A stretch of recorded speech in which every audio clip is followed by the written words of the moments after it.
দেখো ক্লাস 9-এর কোষে দেখি 8.3-এর 4-এর দাগের অঙ্কটা 1/, এটা হবে না, এটা ভুল ঢুকেছিল, এটা নয়। 1/8 AQ প্লাস 8/BQ, এটাকে আমরা উৎপাদক বিশ্লেষণ করব। তাহলে এটা দেখো 8-এর বর্গমূল ঘনমূল হচ্ছে 2, তাহলে 1/2A তার কিউ আর 2/B তার কিউ, তাহলে AQ প্লাস BQ এর ফর্ম পেয়ে গেলো। তাহলে AQ প্লাস BQ এর ফর্ম আমরা জানি, এটা আমরা লিখে দেবো যে AQ প্লাস BQ সমান A plus B into square minus AB plus B square.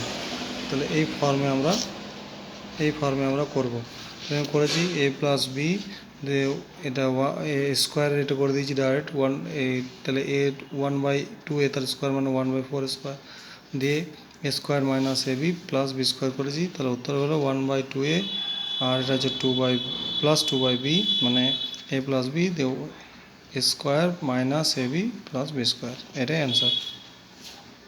তুমি এটা খাতায় করে নাও।